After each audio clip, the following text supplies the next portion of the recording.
Hey friends, welcome to the Layli Madi podcast. I am so excited to have not one, but two incredible guests with us today, the lovely Angelica Pompy and Jamie Fisher. We are going to have such a good conversation today all about the shared responsibility of educators and those being educated. So we're going to talk about coaching and client responsibilities and just ways to make sure that you have a great investment and that you're setting yourself up for success as the coach and as the client.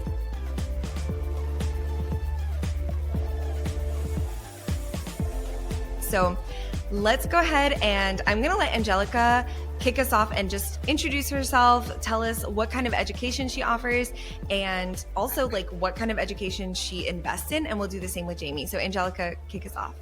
Yes. Hi, everyone. My name is Angelica Pompy. I'm a business coach and marketing strategist for female entrepreneurs, and I help women build a profitable business by showing the fuck up with money-making strategies.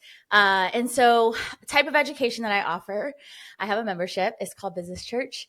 It is amazing where female entrepreneurs connect. If you guys know me, I love all things networking. So that is a space for those women. And outside of that, I am also offering one-to-one coaching behind the scenes. I have not launched that actually publicly yet because I'm doing some beta launching to make sure that is a good fit for my lifestyle in the season of my life. And I also offer VIP days, which is really awesome for those that are really wanting to hunker down, get some strategy, and get some stuff done in business. Amazing. Awesome. Jamie, what are you up to in education? Oh my goodness. Now I feel like, what am I not up to? I know, so, but that's so relatable.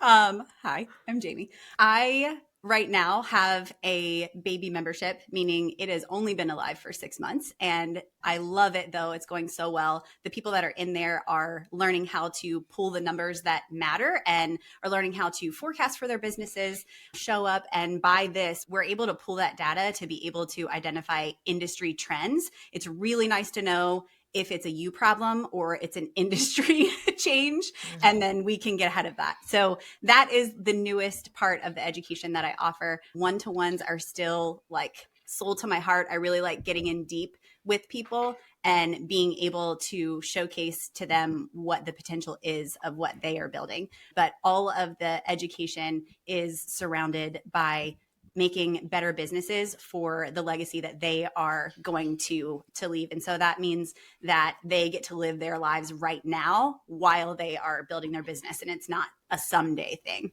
I love that. You also are an event host, as both of you host events, right? Yes. Yeah. We're like, oh yeah, that too. That too. Yeah.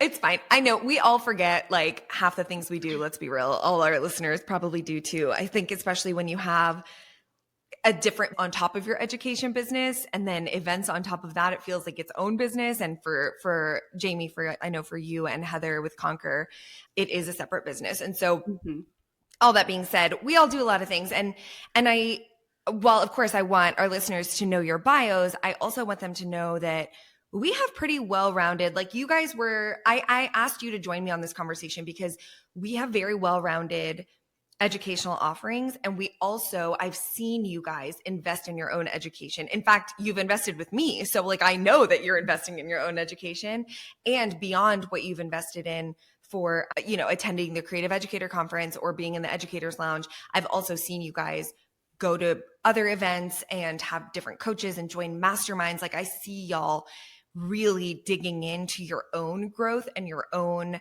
professional and personal development. And I just think it's really important as we kick off this conversation to let everybody who is listening know that we are educators, but we are also life learners and like we are also students. And I think that's important to put as a disclaimer to this conversation because I think this conversation could be misconstrued as bashing the coaching industry and or bashing students. And it's neither one of those things. What I want to do in this conversation is really clarify what it looks like to take responsibility and create great outcomes for the student, whether it's the student's responsibility, the client's responsibility, or the coach's responsibility, the educator's responsibility. And I mean that when it comes to coaching, one-on-one, courses, memberships, events, masterminds, group coaching. I do it all. So like, it's all important to me. So Okay, that's my little disclaimer up front.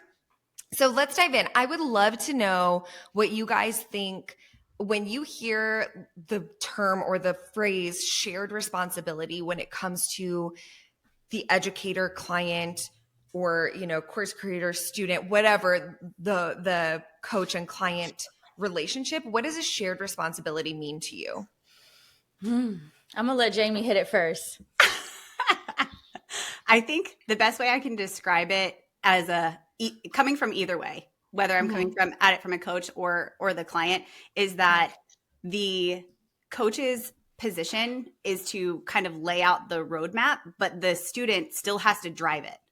They still need to show up for themselves. They're investing for themselves and their businesses, and nothing happens unless they are taking action in what's being presented to them. So the coach isn't a therapist or like helping you through unless you're going that route. They're not the fix it service. They're there to really partner with you. So I love how you laid that out, because it really takes both people stepping into whatever their initial like responsibilities, delivering on their promise, and then the student stepping up and being ready for that next call or those next set of instructions, the next goal, whatever it is. Yeah, I agree. I hear this phrase all the time. You can take a horse to water, but you can't make them drink it. And that is so true. Like for me, I have to know that if I'm investing into a coach or to a program, I have to evaluate my life. Do I have the time to commit to it? Because if not, it's wasted money. I mean, we're always like, oh, that coaching program didn't work. No, the real problem was, did you commit like you were supposed to? And that's why you're not seeing the results. And so that's personally what I did. I recently invested in a retreat course, and I was like, I'm hosting a retreat. I need to sit down and do this thing. I literally binged that course in 3 days. I have my entire retreat mapped out for January of 2026. And now I feel so prepared. And I went back to the course creator and I was like, girl, this is so fire. I gave her my results and she offered a one-to-one with me to review my stuff. And I was like, this is what happens when you show up for yourself and you get rewarded. Like being in the seat of the student is really eye-opening to be like, man, if my students did the things that I did it the way I do it, I'm like, all it takes is for you to do it. No one's stopping you but you. And I think a lot of people forget that. It's like you buy the course, you can get the roadmap, but if you're not doing the work, you'll never see the results. Yeah, I agree with that 100%. I also feel like there's so much to be said for doing the work and then, and we can get into this in a little bit, but when you do the work, you're empowering yourself as the student, as the client, to be able to say with self-awareness, is it a me problem or is it a them problem? Because when you're not doing the work and you're not getting results, it's very easy to remove that self-awareness and say, this was the educator's fault.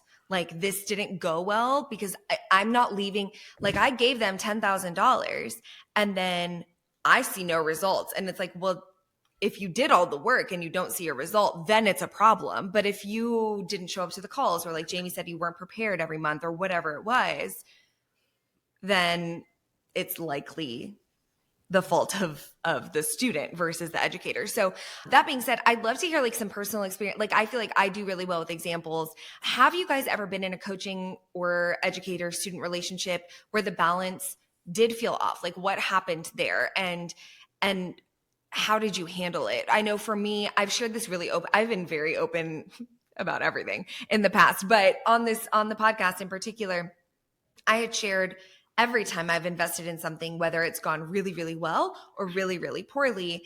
And so I think my listeners who've been around for a while have heard all of my examples, but there have been times where it's completely been my fault as the consumer, that I just didn't have the bandwidth and I didn't have the capability to show up. In fact, I can share something new that I didn't share before. So in January, I don't know if you guys remember, in January, I was so hyped because I got sold to on a webinar and I bought this like $7,000 6-month program. I host a conference in March. What in the actual F was I thinking? Like, why would I have signed up for an intensive 6-month program where the third month is my conference? I am insane. So I emailed the Educator team because it's too big of it's a big name that wouldn't probably have time to answer my email. I emailed the team and I was like, yo, this is the me fault. This is the me problem. Me messed up. Like, help me. And I was like, I made a mistake. What are my options? And what I loved about their response, because I think any of the three of us would have the same kind of response, was they were like, well, you know, can I refund you? No, not really. But like, could you potentially do June to December instead of the 6 month, you know, January to, and I was like, absolutely. And so I'm actually starting the program next week. You know what I'm saying? So like, it's great. Like I was self-aware that I messed up. I still asked for help and they still helped me. So anyway, that's my personal story. I'd love to hear if you guys have had that happen, how you've handled it, whether it was right or wrong. Like, we love mistakes here. So share anything. Angelica, Yeah, you want I'll to pick say, as far as education and investing, I've invested in a coach, like it was like a money coach. And I knew I needed support, but the me problem in this was I wasn't clear on what the kind of support I needed financially in my business. And when I went into the program, I had an expectation that wasn't realistic from the coach perspective. Yeah. Was it a waste of money? Not necessarily, because I did take nuggets away from it. But I feel like the education was like level 2, and I was probably looking for something a level 4 and 5, a little bit more next level. The problem for me is I didn't know what questions to ask. And I think that is such a common problem. Like, Yeah. How did you identify that? I was like, okay, this material, I know this. And then so I kind of stretched her and like, okay, tell me more, but like in this caliber. It wasn't until she started telling me like, okay, try this strategy, do this. And I was like, oh, I already do that. But like, what's another way we can do it? So in a sense, it was like kind of stretching her and she like how she can think outside the box. But then I realized like, oh, this is not the type of coach I actually needed.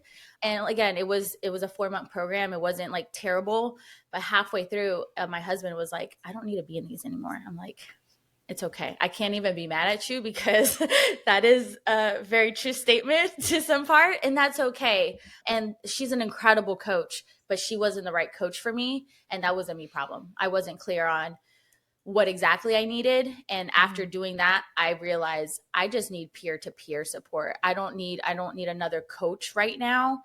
I just need a space to bounce ideas off, which is why I love the community that you've curated lately. Like, the people that come into this space at Creative Educator, man, they're so giving. And it's not like, come and you pay me $1,000 and I'll do, like, it's just like, we have to remember we're kind of at the same level in this education space, some of us. And like being able to share that is so much value. And it's like, all it has to be is like one nugget that someone drops, and it could shift your whole perspective, allow you to pivot. And it's just like, damn, that's all I needed. And I think right now in my season of life and business, I'm needing more peer-to-peer support, not someone telling me what to do per se, but just like, okay, this is the idea. Let me go, because I have a team too as well that help me bring my vision to life. But I'm taking a pause on actual coaching, like with someone, which is the first time I've done in years. I've always had a coach. And so, yeah, it was like, okay, after this, I did this financial coach situation. I said, yeah, I need to pump the brakes with coaching and really figure out what do I need in the season to grow like I want to. Yeah, I've been there. I mean, honestly, like, I've been in that exact same situation where I've said the phrase, when you said this, it really stuck out to me because I've said it before. And I would encourage anyone listening who is a student to ask themselves the question of, they were a great coach, but they weren't a great fit for where I was at. And that, I think, having that perspective is so important, because it's like, it wasn't really their fault. It wasn't really your fault. It just wasn't a good fit for the time and place and the space and what you needed, but you tried it, and that's okay. And then you moved on and you found something that was a good fit. So I love that you shared that, because I've said that before too. And does it kind of suck? Sure. Yeah. Because it's money and it's time, but like, it's the cost of doing business, right? Like, that's, and I think too, from a coach perspective, it's important. She asked me for feedback, and I'm going to be very transparent in that feedback, and just preface, like, you did nothing wrong, but from a student perspective, I didn't have clarity on what I needed, and here's what happened for me. And that way they can move forward. The coach can move forward and say, okay, next time maybe I need to find more clarifying questions that really ensure that it's a good fit for that person. Yeah. Jamie, have you experienced anything around this? Yeah. And I actually, something that Angelica said about like she needed to figure out the right questions to ask, that is so incredibly important. And I feel like, at least in my experience, that only comes with investing over and over and over again and you like refining yourself and then knowing like, hey, this is what I want. So the last coach that I worked with, I immediately was like, here is my capacity. Does this fit? Like what does this look like? But it took me a long time to get there. Yeah. And so then on the flip side, now that I have coaching offers too, that runs through my head. And I'm like, how can I be asking the right questions or putting the right words out there? Because there's a whole marketing side of it to attract the right people. But how much of it is almost is I don't want to say you're not like selling something that you aren't backing, but how much of it is marketing? And then when does it come into deciphering? And maybe that is an application process or you get on a call with somebody that isn't sure, but I'm thinking of that in my own brain of how can I do that? Because I went through a similar situation in that and invested highly into a coaching program. And after the first couple of weeks, I was like, it just kept coming back in my head. This wasn't what I expected. Okay, what were my expectations and why were they like this? And then I realized this was kind of a similar, like, not really either person's fault. It's just growth for both parties. And so I just, put on my big girl panties and was like, all right, I really don't enjoy confrontation. Not that this would be really big, but it was big in my head to question somebody that I'm investing in that's clearly at a higher, running at a higher capacity than I am. And so I just, communicated that there were some things missing, that my personal way of learning wasn't being supported. And so that's also something that I believe, Laylee, you and I have had a side conversation about, and how you can round out the education to be able to speak to multiple different types of learners, so that it definitely is, we're all in it to be able to get results for people. It's not just to take your money. And so to make sure that that happens, all people are different and we need to be able to do that. And so through that conversation, it blossomed into something really good because, partway through that coaching experience, then shifts were made immediately. Like that feedback was received really well and different things were put into place that now is part of that program still today. And so I'm really happy about that. But again, that was dependent on me being able to speak up and ask the question. And I don't know, in my own situation, I hope that my students feel comfortable enough to be able to have that conversation with me too. But again, it's a growing opportunity for both parties. So that's why I love this conversation too, because we're out here like talking about it and trying to brainstorm how to make this all better. Wait, okay. I love this and I have follow-up questions. So, because I'm like so excited. I think that we forget as consumers that the people who are teaching us are just human beings doing the very best that human being can do.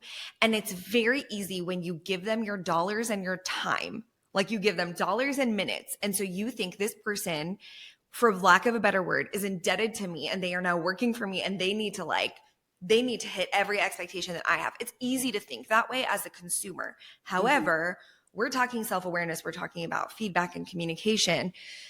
We need to, I think, remember that coaches and educators, do they need to make money? Yeah, they need to make a living, but they're generally speaking, most of us who are at least in our community, we are out here trying to do the very best we can for the people who invest in us. So we want to hear when things aren't going well, but obviously none of us really love confrontation. I mean, some people might, like our Enneagram 8s out there are like totally fine, but as an Enneagram 2, I want to die. So like how, Jamie, like how did you communicate that feedback? Like can you tell us like exactly what you said? Like I would just love, I'm like taking notes too, because I would love to get the feedback if it's not going well, but also I want to be able to give the feedback. So what'd you do?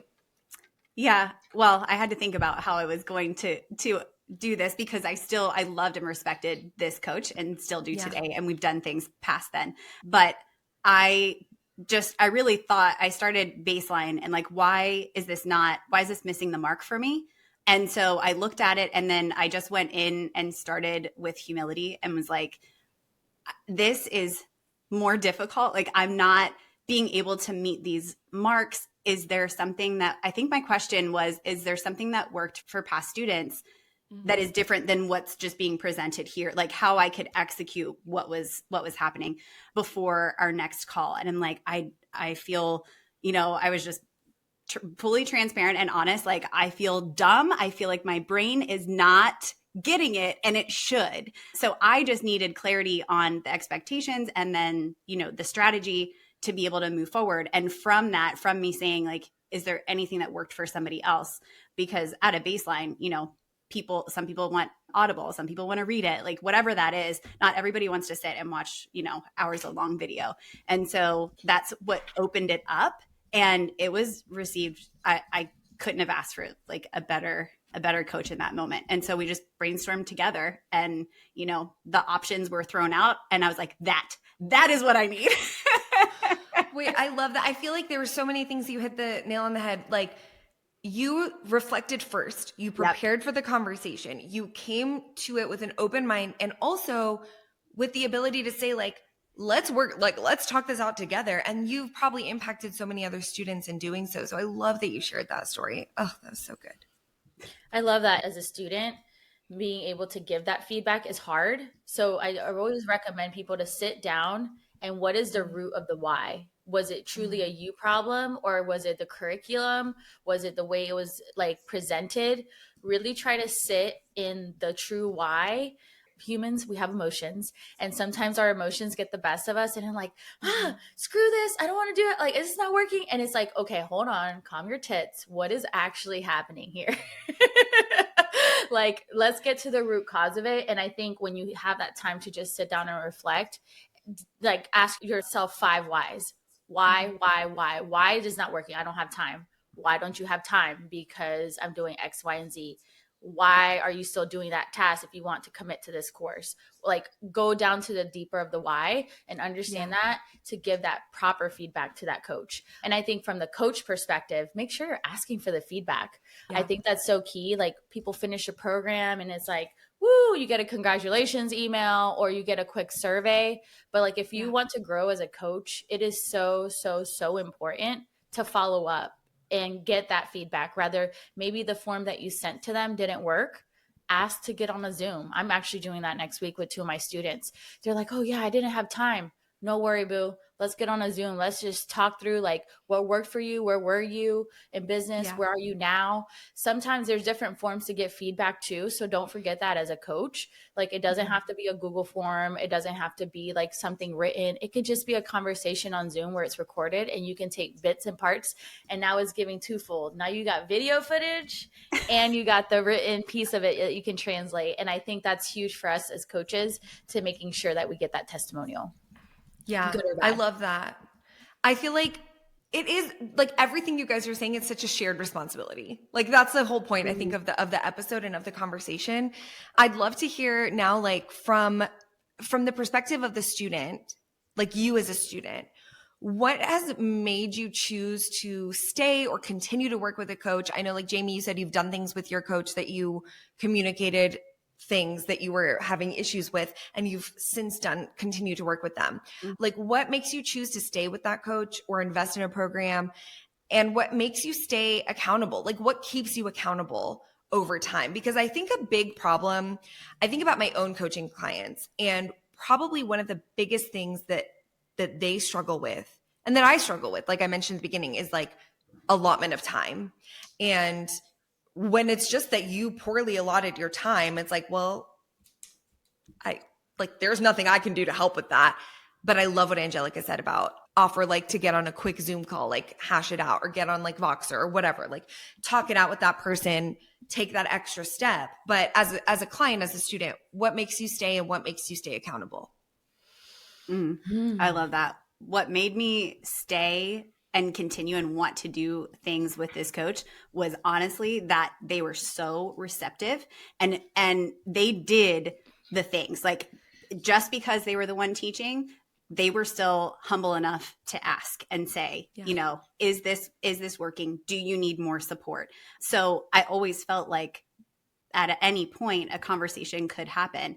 And throughout the process, we always hear about, you know, over deliver, but it came from this coach in particular, from there was no way that you could argue that it wasn't from a genuine place. It wasn't just to make sure that it was worth the money that you paid. It was, I want you to win. And when you can feel that energy from somebody and you can tell that they are truly invested in your success, then you're going to want to work with them again. So it was just, it was great. But that one little like micro moment was a little nerve wracking. And I was like, oh, friends for life.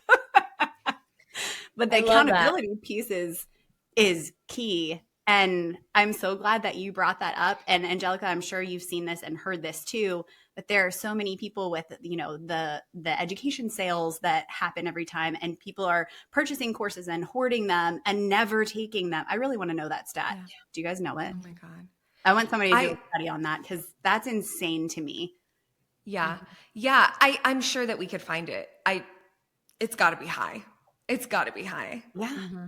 Yeah. It's a constant conversation. And to me, I feel like I was an outlier because I would never purchase. I didn't even know, that wasn't a thought in my brain. Like, oh, get it so that you can take it later. It was get it because that's what you need now. And that's what you have time for now. And I was invested. Like if we had live calls, there was no replay for Jamie. Like I'm showing up live and I'm coming. The replay would be like, if an emergency happened, right? Like I want to be there. That's what I'm invested in. But I know not everyone is like that. But I think it's because you have self-awareness. So I think like the key here, like the major key here for everybody and everything, and this is probably my biggest catchphrase in the past, like, you know, 15 years, is like self-awareness. Like if you can master self-awareness, you will be like the best version of the consumer and the coach for sure. Mm-hmm. What about you, Angelica? What makes you stay? What makes you stay accountable? What makes you like keep working with somebody? Yeah, I would say specifically for that coach, her flexibility. I was like, hey, not much is changing in my business week to week. Can we move this to bi-weekly? Because I not only own this business, I have 3 other businesses with my husband, and like there's a lot of moving parts. So to say that this one thing is going to change between now and next week, and she was like, oh, totally. And like now we've stretched it to month because we got really dialed in. I explained to her, I really want to understand my numbers for my business, for education specifically, and creating a budget for that specifically. And I said, to be realistic, I won't have those numbers in 2 weeks. I need to see a whole month's expenses and revenue to really like dial into that budget. And she was so flexible. I was like, wow, I think that's the human part of coaching that still some people don't have. And I'm just going to shoot it straight. Like what we see out there on the internet, there's some coaches selling dreams. And the fact that she was A, honoring my request, and B, her flexibility, man, I'm like, girl, I might like what I invested. Maybe some of it I didn't get it all back, but it doesn't even matter because you were so honest and so transparent and so flexible with me. Girl, you can get $5 more. Like, you know what I'm saying? Like, it's great. And I honestly, and I value her, and I told her like, oh my God, thank you for your flexibility. And now I feel like I'm getting what I needed. It took me a second to realize that as a student, but like once I got clarifying questions for her to help me like figure out what I needed, we were Gucci. So, and I think like for me, the accountability piece is remembering my end goal. Like, is this truly the next step? And I love what Jamie said of like hoarding courses. There's so many people that buy stuff, which is actually a fun fact why I don't offer a course, because I was a coach that sold a course for photographers a couple years ago. And I was a coach in people's DMs like, hey, mini sessions, like, I saw you bought it. Did you dive in yet? I can see it in the back end. But they'd be like, they'd do one episode or do something, and they got sidetracked. And I was like, and I just thought to myself as a coach, what kind of coach do I want to be? And how do I want to serve? And my energy, you guys know me, extrovert. Like, what do you need help with? I'm like going to spit fire real quick, you know? And like, I couldn't get that kind of energy to people in a course. And like, that doesn't serve me as the person supporting people. But on the other end, it's like, did the student actually get the value of what they needed from that? And like, Yeah. maybe it's the way I presented it. Maybe there's a better way. That's something for me to learn as a coach. But I have to remember my end goal. Like, what is my end goal as a student? What I'm trying to get to in my business? What's my next level? And that's always important. And have that somewhere. For me, I have it displayed like on my background on my computer, like what my big goal is. And like right now, we're in a season of family planning and growing my family and my lifestyle. So like, is this next investment going towards that? I have to ask myself that. And if the answer is no, it's giving, we have to pause, and that's okay too. Man, I love how much reflection and thoughtfulness both of you put toward your time investment beyond anything else. Like, it feels like you just really hone in on, is this aligned with what I need in the moment versus, like Jamie said, in the future. And like Angelica said, like having that end goal somewhere where you can constantly like almost do like a gut check of, does this align? Like, is this going to be a good use of my time? I'd love to kind of round out the episode with maybe like our last couple questions of, one, let's say we now know, like, let's say in a hypothetical situation, either as the coach or the client, we know that something is now off track. Like, we're in the middle of a coaching program, or we're halfway through a course, or whatever it is that you've invested in, or someone's invested in you, and there is a disconnect. Like, and maybe that person came in with the mindset of like, everything has let me down. I also will say, I said this at the beginning of the episode. Actually, I think I said this before I hit record, but I was telling you guys, like, with working with educators, with my job being so meta and having specifically creative educators who are advanced, the more advanced we get, I think the more we have experienced highs and lows, and we tend to let the lows kind of like stick out like sore thumb. Like, we view investments as like, oh gosh, like, how's this going to let me down this time? And I do think there's something to be said for that. Like, I do think mindset plays a huge role in like when things go off track as a consumer. So let's say things have gone off track.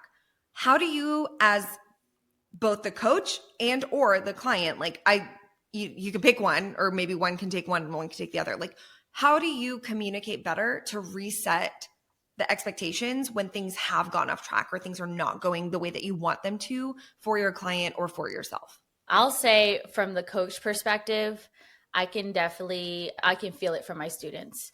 We primarily communicate via Voxer for my one-to-one clients. And then for my VIP day students, they have 30 days of Voxer with me. And I check in on them because we set very clear expectations and goals for them. And they're all action-based. And if you're not meeting the benchmark, hey, how can I support you? What's holding you back to meeting that goal? I think it's super important to kind of keep them accountable. And I personally might be doing a little bit more than most coaches, but their success are my results. And if they're not doing the things based on like what we created, the regimen, maybe their plan that we mapped out needs to shift a little bit for the season of life that they're in, or maybe something happened. And so just really being there to support them. And I think this goes back to not knowing what questions to ask, because the student doesn't know what to ask if they need help. So like talking through that with them very casually on a Voxer where we're like back and forth. Okay, what's holding you up? Okay, why is that? And then I can give them options. People can make decisions based on options sometimes easier than like, I need X, Y, and Z, because that doesn't come easy for a lot of us. Yeah. So I really just try to sit down and say, okay, how can I support you? I always start like that. And then I go into like the follow-up questions. Tell me more. Tell me why. To just make sure that they are following through, because at the end of the day, this is going to impact their business. I did my part as a coach, but like, again, a horse can't drink water if they don't drink it themselves. So Yeah. Gosh. I was trying to think of from the other perspective so that you could have both, but you did. I mean, to be fair, you did kind of already share that. Like, okay. I feel like you did a good job of sharing that for sure. But it's, anything from either perspective. Well, I can share something that I've shifted within my own coaching to like support this, because Angelica said everything, perfectly. I will start with curiosity and cut any blame that's in my brain. So to Angelica's point, all the questions that she was asking them, but like start with curiosity and just be like, hey, I noticed, something in this feels heavy.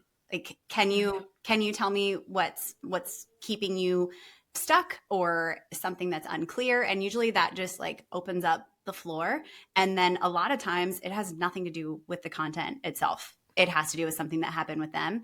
And they may or may not feel like they can share that personal stuff, or they may want to keep it separate. They may just kind of shut down. Again, so many of this like depends on their personality. So people could just like hoard that to themselves and be like, nope, James got to figure it out. Like, I'm not bringing this to the table type of thing. But if you can open up the floor and just keep the communication flowing, then that helps so much. And revisiting those goals that Angelica said, they might need to shift into something totally different than what they started with you in. And so what I've put into play, I love, this is people can think whatever they want, but like I love Trello and have way too many Trello boards. I don't even want to admit the number. But for me and my one-to-one coaching clients, that is our home base for everything. And it is front and center. Anything that they need, they're going to see those goals that we put into place from the very start, and they'll see it every time they open it. And that's for a reason, so that they can see, okay, this is what we're working towards. I want it, if they're not going out and doing it themselves and having a board behind them or have it on their screen, we're going to put it right there. I also have put in there how they want to show up in these goals. So we just call it like their big three. And that is right beside those goals, because I don't want you just chasing these goals because somebody said you need to make 6 figures. Like, you make your own goals and then tell me why or how we're going to show up in those goals. And that seems to really like latch those two things together and just help, because we know what that is. And I've had people say, I know we started with this, but is it okay if we shift? Yeah. Like, this is your business, your life. Yeah. So I love that. I kind of support that. That's amazing. Oh my gosh, there's so many helpful things in there. And I feel like a big thing that I'm taking away from this whole conversation is don't be afraid to reevaluate where you're at in that journey of investing in whatever educational thing it is from both perspectives. And don't be afraid as the coach to ask, like, what's going on? Like, how are we doing today? Like, do I need to do an additional check-in? Do I need to add another point of contact? Like, do I need to, like, what needs to happen on my end, whether I'm the client or the coach? And I also really love, Jamie, what you said about removing the blame. And I think that should happen on both sides, because as a people pleaser, Enneagram 2, like, when I invest in something, I'm so hard on myself. But when I'm coaching, I'm so hard on myself. And the blame is usually on me, but I feel like it could be the other way too, depending on your personality type. Maybe you are somebody that places the blame externally a little bit more. So I think, again, all boils down to shock to no one, self-awareness to me anyway. But I love that. That was so helpful. Okay. We could literally have like 2 more hours of this conversation, but, and we actually should continue this conversation in the Educators Lounge, because you guys are both in there and I feel like our people would really love it. So don't let me forget that. Oh, good. Right. So now that the podcast is no longer So Here's the Thing, RIP, and now that we're the Laylee Madi podcast, I round out each episode not with an unpopular opinion. I'm going to do like a whole thing about why I took that away, but I like to do rapid fire questions. So I didn't warn you guys about this. I'm going to like say your name and then ask you a rapid fire question so that you each get a different one, and we'll do like 2 or 3 each. Are you guys down? Sure. I see the fear in Jamie's eyes, and I see the excitement in Angelica. Angelica's like stretching. She's like warming up like a boxer. Okay. Some of them are really random and some of them are like business and some are personality. Okay. Shoot. Go. Okay. All right. Angelica, what is a signature phrase or expressions your students always quote you on? Get in the room. Oh, I love that. I say that too, but probably stole it from you. Exactly. Okay. Jamie, you're stuck on a desert island. You can only bring one podcast or course or workbook. What is it? Laylee Madi podcast. Oh my God. She was not paid for this. This is my ticket to come back. No, I'm just kidding. Yeah, this is it. She's definitely coming back. No, it is so hard to choose one podcast, but like podcast would be the thing that I take with me. It is the thing that fits into my day already. Like in the car, when I'm taking a shower, I am listening intently. I love it. So you're going to have to come with me that way. Amazing. Okay, Angelica, what is a pre-stage or pre-Zoom speaking ritual? Breathing exercises. I always come back. I go behind stage. I stretch my arms to the back. I'd inhale. It's called a superwoman or Superman pose. Oh yeah. I bring my chest up, inhale, exhale, and then I twerk it out. Hey. That's why I did that at the beginning of this podcast. I didn't do it before I sat in this chair. So for those that are viewing visually, you saw that. That's amazing. I am always here for a dance it out. Okay, Jamie, what is the part of content creation you always procrastinate?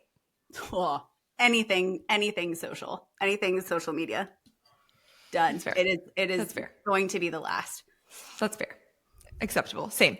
And then I'm going to ask both of you this. What's one thing you wish more people knew about being an educator? Angelica. It's a lot of hard work. It's not passive. Whoever said it's passive and it doesn't require anything, they lied to you. The hardest thing I've ever done. Jamie, Same question. What you start with is not going to be what you end with. You need to be flexible in the way you think that this education is going to be presented. You can't be married to the first one. So good. I love it. This was such a fun episode. Thank you guys so much for sharing all of your real life, great things, mistakes, whatever, all the things. That was amazing. And we're going to link up how to find you on everything in the show notes. But I would love to hear from our listeners. Share when you're listening to this. I would love to tag us in your stories, share something that you are taking away from the episode. And as always, you guys share these episodes with your friends because it helps. One, it'll help them. And two, it'll help us get into more listeners' ears. So we love y'all. Thank you, Angelica. Thank you, Jamie. You guys are amazing. All right. See y'all on the next episode. Thanks for tuning in to the Laylee and Madi podcast. If you found value in today's episode, it would mean the world if you would leave a review or share it with a friend who's on their journey to becoming an industry educator or speaker. Want more support as you grow? Head to layleemadi.com for free resources and more information on how we can work together.